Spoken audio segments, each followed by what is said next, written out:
Hello friends, હું છું આપનો રાજ બારોટ અને નવા બ્લોગથી તમારું હાર્દિક સ્વાગત છે.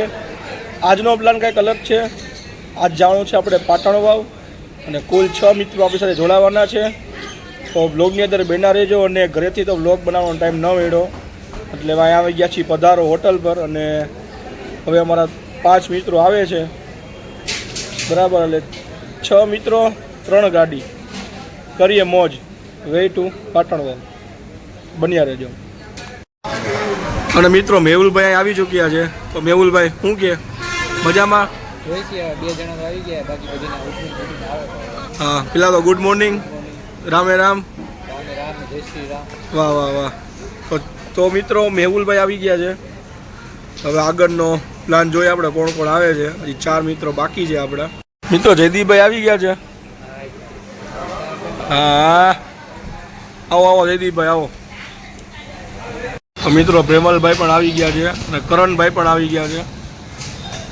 એટલે ભાઈ 4 જણા ટોટલ થઈ ગયા છીએ હવે. આવો આવો આવો આવો. રામ રામ રામ રામ. આવો આવો. ફાઇનલી મિત્રો સ્પ્રાઇટ પેટ્રોલ અને આ જો તો ફાઇનલી મિત્રો નીકળી ગયા છીએ. અને આ પેટલામાં હજી એક આપણો મિત્ર આવે છે. ટોટલ 5 જણા થઈ ગયા છીએ હજી.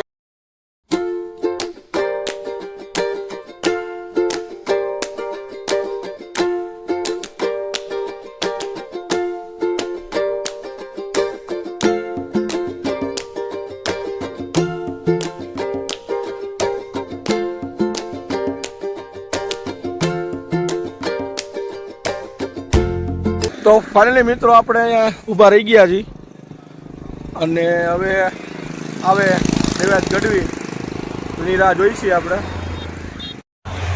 તો મિત્રો રાહ જોતા જોતા હવે જો આ 3 મિત્રો પણ આવી ગયા છે. અને હવે એક મિત્ર આપણો આવે છે પેટલાથી, દેવાજ ગઢવી, જે આપણે હારે જ ભણે છે અને હારે જ હોય છે. હવે એ આવે, રાહ જોઈએ એટલે મેં થઈ જતું 6 જણા. અને હવે પછી જોઈએ આગળનો પ્લાન શું છે શું નહીં. તો મિત્રો મને તમે બધા ઓળખો જ છો, હું તમારો મિત્ર અને નાનો માણા રાજ બારોટ. પણ આ લોકોને તમને પરિચય કરાવું તો આ છે અમારા ગરનભાઈ, આ મારા પ્રેમલભાઈ, જેને તમે હર વખતે જોવો છો સ્ટોરીની અંદર. આ મેહુલભાઈ, જે અમારે એને થોડાક ઓછા રહીએ છે. અને આ તો અમારા જયદીપભાઈને બધા ઓળખો જ છો તમે. તો આ અત્યારે 5 જણા જોડાઈ ચૂક્યા છે. અને એક આવશે અમારા દેવાજભાઈ ગઢવી, તમે ઓળખો જ છો બધા. તો બધા રહેજો બ્લોગની અંદર. અને મને તમે તો ઓળખો જ છો, નાનો માણા ભાઈ, હોરન નહીં નો લે છે કે. પણ આ દેવાજભાઈ આવી ગયા છે. અને હવે આપણે આગળનો પ્લાન જોઈ. હાલો.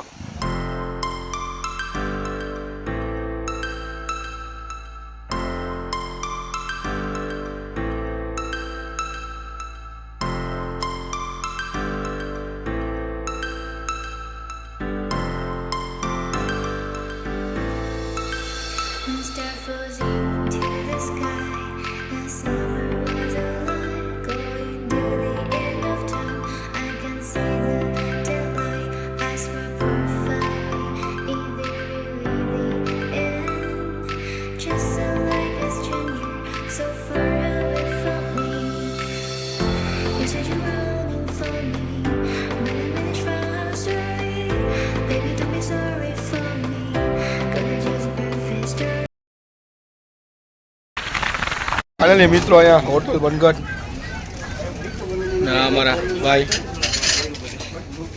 તો ફાઇનલી મિત્રો અહીંયા પાટણનો રસ્તો ચાલુ થઈ ગયો છે. અને જોઈ શકો છો બંને બાજુ વૃક્ષોથી આ ઘેરાયેલો રસ્તો અને જોરદાર વ્યૂ આવે છે. કઈ ઘટે પછી તમને મંદિર પણ બતાવવાનું છે અને માતૃમાના દર્શન પણ કરાવવાના છે. અને ખૂબસૂરત એટલે કે જોરદાર એક મહાદેવની મૂર્તિ પણ ત્યાં છે. તો આપણે એના પણ દર્શન કરીશું. તો બ્લોગની અંદર તમે બનેલા રહેજો.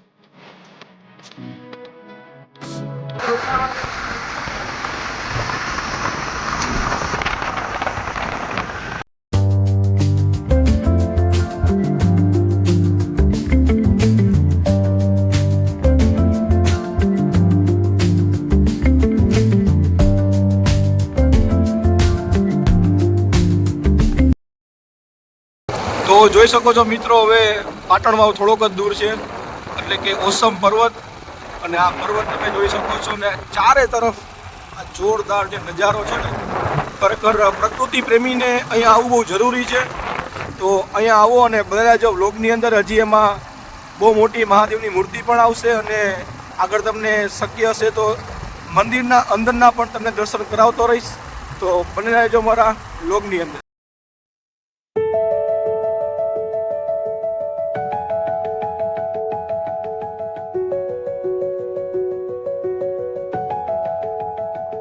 તો ફાઇનલી મિત્રો હવે ટાઈમ થઈ ગયો છે નાસ્તાનો, અને જોઈ શકો છો અહીંયા નાસ્તો માં ગાંઠિયા, ચિપ્સ, જલેબી અને આ બધા અહીંયા હા મોજ. તો ફાઇનલી મિત્રો આપણે પહોંચી ગયા છીએ, અને આ છે નજારો, આ બધા મિત્રો. તો ફાઇનલી લોકેશન પર પહોંચી ગયા છીએ, અને આગળ તમને બતાવીશ મહાદેવની મૂર્તિ અને આગળ ઉપરનું મંદિર. તો મિત્રો જોઈ શકો છો આ જે મહાદેવની મૂર્તિ અને મનમોહક મૂર્તિ છે, ખૂબ જ સુંદર. અને પાછળનો વ્યૂઝ તમે જોઈ શકો છો, પાછળ પહાડ છે અને આ છે ખૂબસૂરત મહાદેવની મૂર્તિ. તો મિત્રો જોઈ શકો છો આ છે એક બોર્ડ, અને અહીંયા છે મુખ્ય મંદિરનો ગેટ. અને આરતીનો સમય સવારે 6 થી 6:30, સંધ્યા આરતીનો સમય 6 થી 7. મંદિર ખોલવાનો સમય ખાસ નોંધી લેજો, સવારે 6 થી 7:30 વાગ્યા સુધી. હું ચાલુ કરી દીધું છે, જોજો મિત્રો બધા પાછળ.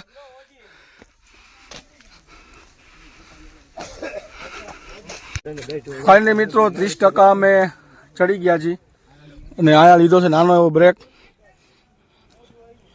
મેહુલભાઈ આગળ છે, 30% જેવું ચડી ગયા છીએ, અને હજી 70% બાકી છે. જો મિત્રો આ બધા પરસેવે, જો જયદીપન પરસેવો હતું, મેહુલભાઈ ને થોડો. હા ફાઇનલી મિત્રો 90% ઉપર ચડી ગયા છીએ, અને આ છે ધજા, ત્યાં છે મંદિર, અને આ રીતનો છે કંઈક નજારો. આ જો જોરદાર.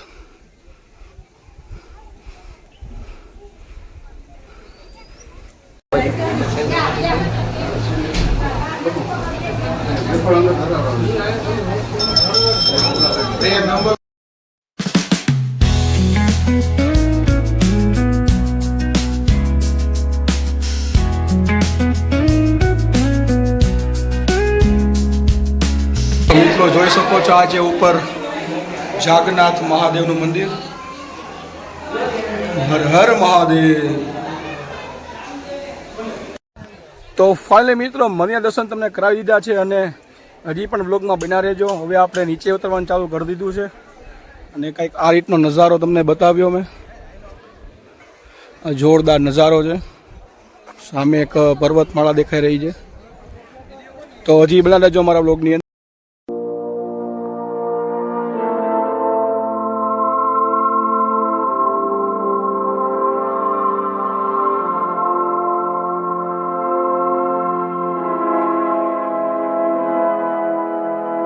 તો જોઈ શકો છો મિત્રો, અહીંયા છે ટપકેશ્વર મહાદેવ, ગૌમુખી ગંગા, ભીમની થાળી. જોઈએ હવે આમાંથી આપને શું શું જોવા મળે છે. તો મિત્રો જોઈ શકો છો અહીંયા છે ટપકેશ્વર મહાદેવ, અને હવે અંદર દર્શન તમને કરાવું.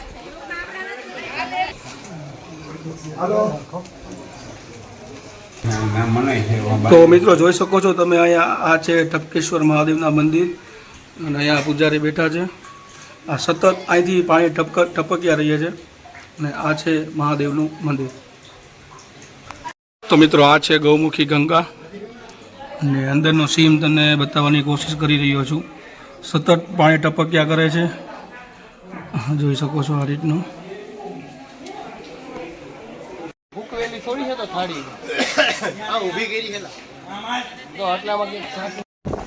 તો ફાઇનલી મિત્રો અહીંયા નીચે ઉતરી ગયા છીએ, અને બ્લોગ અહીંયા પૂરો કરી છે. બ્લોગ સારો લાગ્યો હોય તો લાઇક, શેર, સબસ્ક્રાઈબ કરી દેજો. ફરી વખત મહાદેવની મૂર્તિ તરફ આપણે આગળ વધ્યા છીએ, અને ત્યાં જ બ્લોગની શરૂઆત કરી હતી, અને ત્યાંથી જ બ્લોગ આપણે પૂરો કરી.